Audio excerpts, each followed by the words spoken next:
Dear students, myself Mr. S.S. Patil and I welcome you all in this e-learning platform which is organized by Dr. Bapuji Sawanki Institute of Engineering and Technology, Kolhapur.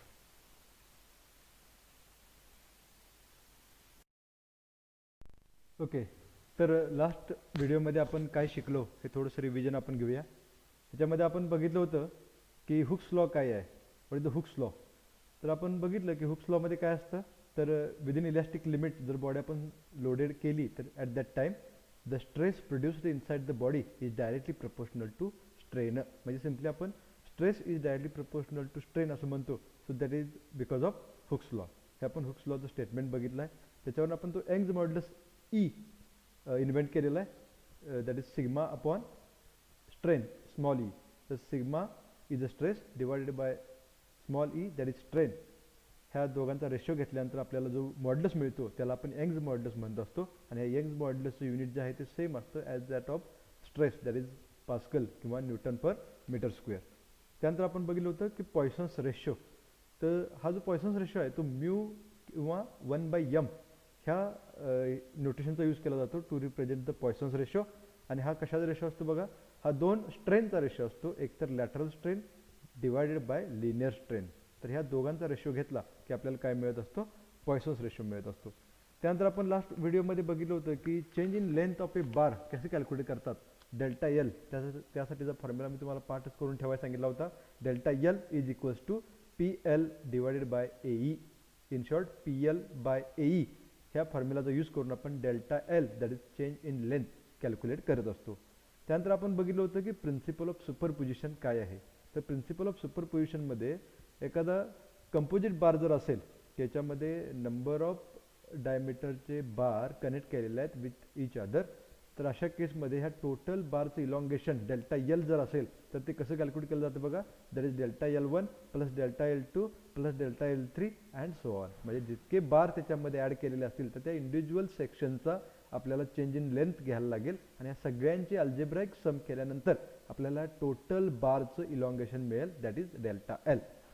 त्यानंतर आपण बघितलं होतं की stress strain diagram for ductile material.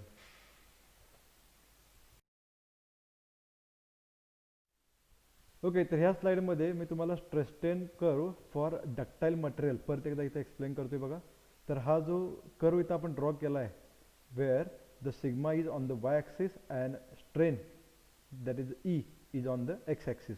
तर याच्यामध्ये stress आणि स्ट्रेनचं behaviour काय आहे when the body is loaded and specially the body is made up of ductile material. हे आपण इथं ह्या ग्राफमध्ये किंवा ह्या डायग्राममध्ये ड्रॉ केलेला आहे. याच्यामध्ये वेगवेगळे पॉईंट्स कुठले कुठले आहेत ते तुम्हाला इथं मी दिलेले आहेत. लाईक ए म्हणजे इथं प्रपोर्शनलिटी लिमिट आहे. तर ह्या प्रपोर्शनल लिमिटमध्ये काय होतं असं बघा, तर सिग्मा आणि स्ट्रेन ह्या दोघांमध्ये प्रपोर्शनल ते एकमेकांना असतात. म्हणजे ज्या पटीमध्ये सिग्मा वाढतो in that proportional a strain is also increases. So इथं आपण प्रपोर्शनल लिमिट हा पॉईंट ए रिप्रेझेंट केलेला आहे. पॉईंट बी काय बघा, तर इलॅस्टिक लिमिट म्हणजे ह्या पॉईंटपर्यंत, इलॅस्टिक लिमिट ह्या पॉईंटपर्यंत वेन आपण त्याच्या बॉडीवरचा लोड जर रिमूव्ह केला तर बॉडी काय होते बघा, परत त्याच्या ओरिजिनल शेप अँड साईजला जाऊ शकते किंवा जाते. तर हा पॉईंट काय असतो, इलॅस्टिक लिमिट पॉईंट बी आहे. त्यानंतर पॉईंट सी आणि डी हे दोन कसले पॉईंट आहेत बघा, इल्ड पॉईंट आहेत. आणि याच्यामध्ये एक अप्पर असतो आणि एक लोअर असतो. इथे डायग्राम मी तुम्हाला बघायला मिळेल. तर at C point a stress value is more as compare to the point D, म्हणून याला अप्पर आणि लोअर इल्ड पॉईंट म्हणलेला आहे. तर ह्या ठिकाणी काय होत असतं बघा, तर at these two points increase in the strain म्हणजे एक्स डायमेन्शन हे स्ट्रेन आहे, ही एक्स डायमेन्शन स्ट्रेन हा जास्त पटीमध्ये वाढतो as compare to the increment in the stress. म्हणजेच काय बघा, there is a considerable amount of strain is we can seen as compare to very short or very less amount of change of the value of stress. So this is a yield point C and D. त्यानंतर point होता E. This point E ह्याला नाव काय बघा, तर ultimate stress point. So at this point a stress value is a maximum.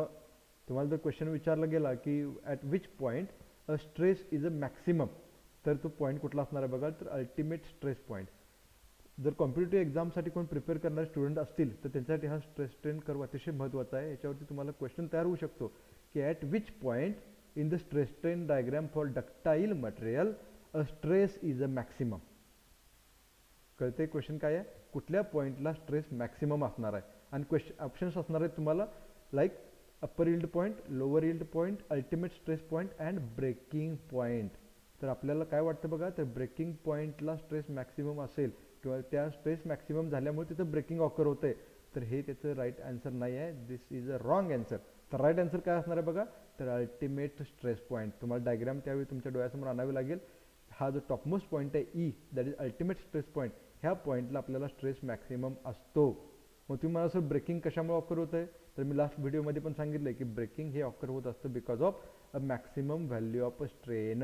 ह्या breaking पॉईंटला strain सगळ्यात जास्त आहे बघा. ओके, तर ब्रेकिंग पॉईंटला स्ट्रेन जास्तीत जास्त असतो किंवा मॅक्सिमम असतो, म्हणून तिथं आपल्याला काय मिळत असतं, ब्रेकिंग मिळत असतं. तर हे जे ब्रेकिंग होत असतं डक्टाईल मटेरियलचं, तर ते कप आणि कोनच्या फॉर्ममध्ये होत असतं, हे आपण प्रिव्हियस व्हिडिओमध्ये बघितलेलं आहे. ओके, तर प्रिव्हियस स्लाइडमध्ये आपण बघितलं की स्ट्रेस स्ट्रेन कर्व कसा असतो फॉर डक्टाईल मटेरियल. पण आता आपण ह्या व्हिडिओमध्ये किंवा ह्या स्लाइडमध्ये बघणार आहे स्पेशली फॉर ब्रिटल मटेरियलसाठी स्ट्रेस स्ट्रेन कर्व कसा येतो. तर पहिला क्वेश्चन तुमच्या मनामध्ये येऊ शकतो की what do mean by the brittle material. आता दोन टाईपचे मटेरियल असतात जनरली, एक तर डक्टाईल मटेरियल किंवा ब्रिटल मटेरियल. आता डक्टाईल मटेरियल आपण कोणाला म्हणतो बघा, तर माइल्ड स्टील हे त्याचं एक एक्झाम्पल आहे, कॉपर आहे, ॲल्युमिनियम आहे. म्हणजे ज्या मटेरियलपासून आपण वायर ड्रॉन करू शकतो अशा मटेरियलला आपण डक्टाईल मटेरियल म्हणतोय. On the other hand brittle material हे असे मटेरियल असतात की जिथं आपण वायर ड्रॉ करू शकत नाही. अजून एक आपल्याला डिफरन्स काय सांगता येईल बघा, तर डक्टाईल मटेरियलमध्ये आपल्याला मटेरियल कधी ब्रेक होणार आहे याचं इंडिकेशन मिळतं. जसं की तुम्ही प्रिव्हियस स्लाइडमध्ये बघितला stress strain curve for ductile material, त्या ठिकाणी नेक फॉर्मेशन होतं बॉडीचं. त्या नेक फॉर्मेशनच्या पॉईंटला ते मटेरियल ब्रेक होणार असतं as where goes on increasing the load. Okay, तर नेक फॉर्मेशन हा असा पॉईंट असतो की ज्या ठिकाणी मटेरियल आपलं ब्रेक होणार आहे. तसा नेक पॉईंट किंवा असं आपल्याला इंटिमेशन ह्या ब्रिटल मटेरियलला जर आपण लोड लावत गेलो तर तसा आपल्याला नेक फॉर्मेशन किंवा नेक पॉईंट आपल्याला तिथं ऑब्झर्व होत नाही, बघायला मिळत नाही. But the material is going to break suddenly. म्हणजेच काय बघा, ब्रिटल मटेरियल असे मटेरियल असतात की जे आपल्याला without giving you any intimation they are suddenly going to break. Okay, तर हे ब्रिटल मटेरियलचं एक्झाम्पल जर तुम्हाला द्यायचं झालं तर ते कास्ट आयर्न आहे बघा. तर कास्ट आयर्न हे असं मटेरियल आहे की ज्यापासून आपण वायर तर ड्रॉ करू शकत नाही, पण ते कुठल्याही लोडला, म्हणजे एखादा सर्टन लोड जो आहे त्या लोडला तो जर मटेरियल जर गेला कास्ट आयर्न, तर त्या लोडला ते आपल्याला without giving you any prior intimation the material is going to break suddenly. अजून याचं आपण डे टू डे लाईफमधलं जर एक्झाम्पल द्यायचं झालं तर आपल्याला वीट तुम्ही घेऊ शकता, मातीची वीट असते बघा. तर ही वीटसुद्धा कधी ब्रेक होईल आपल्याला आधी इंटिमेट करत नाही, बट लोड ज्या मॅक्सिमम लोडला लोड जर आपण त्या विटेवरती जर अप्लाय केला तर ती वीट काय होते बघा, सडनली ब्रेक होते. किंवा चॉक, खडू ज्याला आपण म्हणतोय, चॉकसुद्धा असंच एक्झाम्पल आहे ब्रिटल मटेरियलचं. लक्षात येते, ग्लास, ओके, काच ज्याला आपण म्हणूया ग्लास, काचेचे ग्लास किंवा काच हे सुद्धा कशाचं एक्झाम्पल आहे बघा, ब्रिटल मटेरियलचं आहे. म्हणजे ह्या ब्रिटल मटेरियलवरती ज्यावेळी तुम्ही लोड अप्लाय करत जाता त्यावेळी ते आपल्याला इंडिकेट करत नाहीत की आता ते ब्रेक होईल, बट सडनली ते ब्रेक होतं. तर असे मटेरियल जे आहेत त्यांना आपण ब्रिटल मटेरियल म्हणत असतो. तर अशा ब्रिटल मटेरियलसाठी फॉर एक्झाम्पल कास्ट आयर्न, तर अशा ब्रिटल मटेरियलसाठी स्ट्रेस स्ट्रेन कर्व कसा असतो तो इथं आपण डायग्राममध्ये हा दाखवलेला आहे. तर again on the Y axis we are having the stress and on the X axis we are having the strain. आता याच्यामध्ये जर तुम्ही बघितला तर हा जो कर्व आहे तो कसा आहे बघा, सोपा आहे, सिम्पल आहे as compare to the ductile material. कारण डक्टाईल मटेरियलमध्ये जवळजवळ 6 पॉईंट्स आपल्याला त्या कर्ववरती बघायला मिळत होते. तर इथं only 2 points you can observe, that is point A and point B. तर पॉईंट ए कसा आहे, काय नाव आहे बघा, point A is a proportional limit and point B हा फ्रॅक्चर स्ट्रेस किंवा ब्रेकिंग पॉईंट असतो. म्हणजेच proportional limit as that of the stress strain curve for ductile material, the here is a same point, that is proportional limit. तर ह्या point एमध्ये काय होत असतं बघा, तर प्रपोर्शनल असतं कोण, stress is directly proportional to strain. आणि डायरेक्टली प्रपोर्शनल असल्यामुळं हे जो लाईन आहे ओ टू ए, ही लाईन कशी आहे बघा, स्ट्रेट लाईन आहे. This line is a straight line. आता ह्या ए पॉईंट नंतर काय होतं, तर ए पॉईंट नंतर एका स्पेसिफिक पॉईंटला ते मटेरियल जे आहे ते सडनली ब्रेक होत आहे. So that is point B, that is a breaking point. आता डिस्क्रिप्शन जर अजून तुम्हाला सांगायचं झालं तर फ्रॅक्चर स्ट्रेस किंवा ब्रेकिंग स्ट्रेस हे काय असतं बघा, the member fails with only little elongation after the proportional limit. म्हणजे प्रपोर्शनल लिमिट नंतर अ स्मॉल इलॉंगेशनला मटेरियल ब्रेक होतं. So that point is called as a fracture stress किंवा ब्रेकिंग पॉईंट. तर stress strain curve for brittle material, मला वाटते तुम्हाला समजलं असेल. अतिशय सोपी डायग्रॅम किंवा सोपा curve, easy curve you can see here for brittle material. तर एक्झामला तुम्हाला एक्झॅक्टली कुठला कर्व विचारला हे लक्षात घ्या. बऱ्याचदा मुलं काय करतात बघा, क्वेश्चन असतो draw the stress strain diagram for ductile material, आणि मुलं ड्रॉ करतात ब्रिटल मटेरियलसाठीची डायग्रॅम. तर तुमची भलेही डायग्रॅम बरोबर असेल, पण तुम्ही उत्तर जे लिहिलेलं आहे, आन्सर जे लिहिलेलं आहे ते रॉंग लिहिलेलं आहे, त्यामुळे तुम्हाला तिथं डायरेक्टली 0 मार्क मिळू शकतात. So read the question carefully. Brittle material म्हणलं असेल तर तुम्हाला हा 2 पॉईंटवाला सोपा कर्व ड्रॉ करायचा आहे, आणि डक्टाईल मटेरियल म्हणणं विचारलं असेल तर डक्टाईल मटेरियलसाठी आपल्याला 6 पॉईंटवाला कर्व ड्रॉ करायचा आहे. Keep in mind. ओके, ह्यानंतर आपण बघणार काय बघा, सिम्पल डेफिनेशन्स आपण बघणार आहे की ज्या तुम्हाला एक्झाम पॉईंट ऑफ व्ह्यू महत्त्वाच्या आहेत. 1 or 2 definition may be asked for 2 marks. तर ह्या तुम्हाला डेफिनेशन्स तोंडपाठ असणं गरजेचं आहे. तर इथं मी इन ब्रीफ त्याचं डिस्क्रिप्शन न देता डायरेक्ट फॉर्म्युला फॉर्ममध्ये प्रत्येक जो स्ट्रेसच्या डेफिनेशन्स आहेत ते तुम्हाला इथं फॉर्म्युला फॉर्ममध्ये दिलेले आहेत. पण तुम्ही लोकांनी एक्झामला लिहित असताना पूर्ण स्टेटमेंट लिहायला पाहिजे, आणि त्या नेक्स्ट लाईनला हा फॉर्म्युला फॉर्म जो मी दिलेला आहे तर ह्या फॉर्ममध्ये तुम्ही ती डेफिनेशन लिहा. पण तुम्ही स्टेटमेंट लिहिणं अतिशय गरजेचं आहे. ओके, तर let us see this definitions one by one. पहिली कुठली डेफिनेशन आहे बघा, तर वर्किंग स्ट्रेस. वर्किंग स्ट्रेस, तर याला अनदर नेम काय आहे, allowable stress or design stress. आता सिम्पली आपण याला सिग्मा म्हणत असतो. तर working stress is defined as it is a ratio of actual axial load divided by original cross sectional area. म्हणजे ॲक्च्युअल लोड सपोज पी असेल तर P divided by original cross sectional area A, that is known as a working stress किंवा simply stress sigma. Okay, second definition is for nominal stress. आता nominal stress हा कशाचा ratio आहे बघा, again nominal stress it is a ratio of load at breaking point divided by original cross sectional area.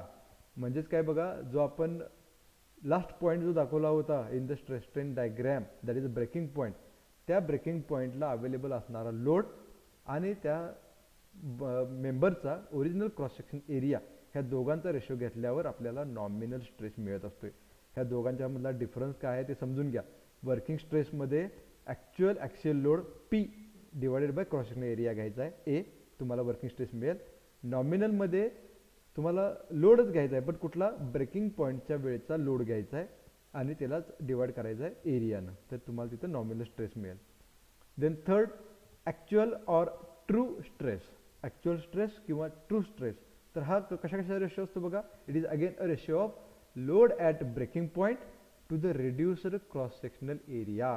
म्हणजेच काय बघा, breaking पॉईंटच्या ठिकाणचा load divided by reduced cross section area, म्हणजे नेक फॉर्मेशन ज्या ठिकाणी होतं तिथं क्रॉस सेक्शन काय झालेला असतो बघा, रिड्यूस झालेला असतो, तर त्या ठिकाणचा क्रॉस सेक्शन एरिया आपल्याला घ्यायचा आहे. ह्याच्या आधीच्या 2 डेफिनेशनमध्ये आपण ओरिजिनल क्रॉस सेक्शन एरिया घेत होतो, दॅट इज ए पाय/4 डी स्क्वेअर हा एरिया असतोय. पण रिड्युस्ड ज्यावेळी आपण म्हणतो त्यावेळी डायमीटर रिड्यूस झालेला आपल्याला त्या फॉर्म्युलामध्ये यूज करायला लागेल टू फाइंड द एरिया. कळते? तर ॲक्च्युअल स्ट्रेस काय असतो बघा, load at breaking point divided by reduced cross sectional area. Okay, then number 4 साठी जी डेफिनेशन कशाची आहे बघा, yield stress which is represented by sigma Y. तर हा इल्ड स्ट्रेस हा जो सिग्मा वाय आहे तो specially used for a ductile material. म्हणजे डक्टाईल मटेरियलचं सिलेक्शन करत असताना किंवा डिझाईन करत असताना डक्टाईल मटेरियल आपल्याला सिग्मा वाय हा कन्सिडरेबल फॅक्टर ठरत असतो. ऑन द अदर हँड ज्यावेळी तुम्ही ब्रिटल मटेरियलवरती काम करत असता, ब्रिटल मटेरियलचं डिझाईन करत असता, सिलेक्शन करत असता, त्यावेळी आपल्याला ultimate stress that is sigma you नावाचा स्ट्रेस कन्सिडर करायला लागतो. Okay, come towards the point number 4 किंवा definition number 4, yield stress sigma Y. तर इल्ड स्ट्रेस हा कशाचा रेशो आहे बघा, बेसिकली हे सगळे स्ट्रेस आहेत आणि स्ट्रेस हा फोर्स अपॉन एरियाचा रेशो असतो स्ट्रेस. तर yield stress it is a ratio of load at yield point. म्हणजे डक्टाईल मटेरियलची जर तुम्ही डायग्राम डोळ्यासमोर आणली तर पॉईंट सी आणि पॉईंट डी हे आपले 2 इल्ड पॉईंट होते, अप्पर इल्ड पॉईंट आणि लोअर इल्ड पॉईंट. तर ह्यातला अप्पर इल्ड पॉईंटचा आपण काय घेत असतो बघा, लोड घेत असतो divided by original cross section area म्हणजे पाय/4 डी स्क्वेअर. तर ह्या दोघांचा रेशो घेतल्यावर आपल्याला इल्ड स्ट्रेस मिळत असतो. On the other hand ultimate stress sigma you हा काय असतो बघा, तर it is again a ratio of load divided by cross sectional area. But कुठला लोड? Maximum load. आता इथे तुम्हाला डोळ्यासमोर घ्यायला पाहिजे ती म्हणजे strain diagram for brittle material. या ब्रिटल मटेरियलच्या डायग्राममध्ये फक्त 2 पॉईंट आहेत, point A and point B. तर पॉईंट बीला मॅक्सिमम लोड आपल्याला बघायला मिळत असतो. तर maximum load at point B divided by original cross sectional area, हे आपण 2 टर्म ह्या फॉर्म्युलामध्ये पुट केल्यानंतर आपल्याला अल्टिमेट स्ट्रेस मिळतो. Okay, then come towards the definition number 6, that is factor of safety. In short तुम्ही याला FOS सुद्धा म्हणू शकता. तर FOS stands for factor of safety. तर हा सेफ्टीचा एक फॅक्टर आहे, बरोबर. So that is why the name is factor of safety. तर हा कशाचा रेशो असतो बघा, it is a ratio of two stress. म्हणजे ह्याला युनिट काय आहे? So it does not have any type of a unit, कारण ह्या स्ट्रेसला हे स्ट्रेस काय होईल बघा, कॅन्सल होईल. त्यामुळे FOSला युनिट नसतं. तर हा कशाचा रेशो आहे? Maximum stress divided by working stress. काय म्हणते बघा मी, maximum stress divided by working stress. हा वर्किंग स्ट्रेस म्हणजे काय असतो? आपला सिग्मा असतो, दॅट इज P/A. पण आता फक्त मॅक्सिमम स्ट्रेसची व्हॅल्यू चेंज होते अकॉर्डिंग टू द मटेरियल. जर मटेरियल जर डक्टाईल असेल तर what is the maximum stress, जर मटेरियल ब्रिटल असेल तर what is the maximum stress is. तर मी मगाच्या स्लाइडमध्ये म्हटलं की डक्टाईल मटेरियलसाठी आपण यील्ड पॉईंट स्ट्रेस हा कन्सिडर करत असतो ऑन द सेपर साईड. तर yield point stress divided by working stress केला की आपल्याला FOS फॉर डक्टाईल मटेरियल मिळतो. On the other hand brittle मटेरियलसाठी ॲट पॉईंट बी, बरोबर का, at point B ultimate stress असतो जो मॅक्सिमम स्ट्रेस आहे.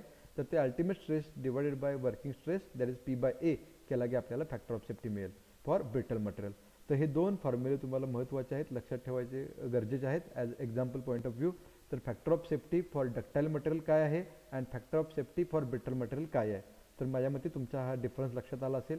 दोन्ही केसमध्ये डिनॉमिनेटर सेम आहे, but the numerical is only changes. Numerator is only changes. Okay, आता factor of safety for ductile आणि ब्रिटल मटेरियल बघितल्यानंतर तर what is the selection affecting factors for FOS हे आपण बघूया. काय टायटल आहे बघा, factors affecting selection of FOS are. म्हणजेच फॅक्टर ऑफ सेफ्टी किती असायला पाहिजे. जनरली काय असतं बघा, फॅक्टर ऑफ सेफ्टी हा ऑलवेज मोर दॅन 1 असतो, कारण हा रेशो कशाचा आहे, मॅक्सिमम अपॉन जनरल स्ट्रेस आहे, बरोबर का. तर त्यामुळे हा रेशो कसा असतो, मोर दॅन 1 असतो.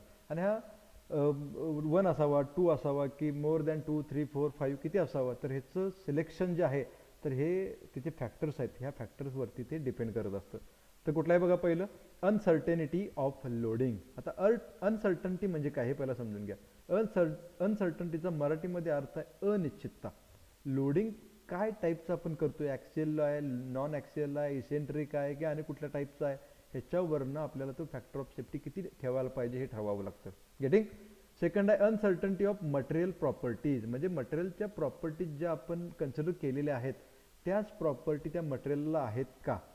जर त्याच्यामध्ये व्हॅरिएशन असेल तर आपल्याला ते कन्सिडर करायला लागेल while selecting a factor of safety. That is uncertainty of material properties. Human life at risk म्हणजेच काय, ते मटेरियल आपण कुठल्या ठिकाणी यूज करणार आहे तिथं ह्युमन लाईफ किती इन्व्हॉल्व आहे ह्याच्यावरती आपला फॅक्टर ऑफ सेफ्टी कमी ठेवायचा का जास्त ठेवायचा हे ठरत असतं. जिथं ह्युमन लाईफची रिस्क कमी आहे तिथं फॅक्टर ऑफ सेफ्टी कमी ठेवला तरी चालू शकतो, आणि जिथं ह्युमन लाईफची काय म्हणूया आपण जास्त आपल्याला कन्सिडर करायला लागणार आहे त्या ठिकाणी आपल्याला फॅक्टर ऑफ सेफ्टी हा जास्तीत जास्त ठेवायला लागतो. फोर्थ फॅक्टर काय आहे, तर severity of damage due to failure. समजा मटेरियल जे आपण यूज केलेलं आहे ते जर डॅमेज झालं तर त्याच्यामुळे होणारं नुकसान किती आहे, सिव्हिरिटी ऑफ डॅमेज कमी प्रमाणात आहे की जास्त प्रमाणात होऊ शकतं, ह्याच्यावरनं सुद्धा आपल्याला फॅक्टर ऑफ सेफ्टी डिफाईन करायला लागतो किंवा कन्सिडर करायला लागतो.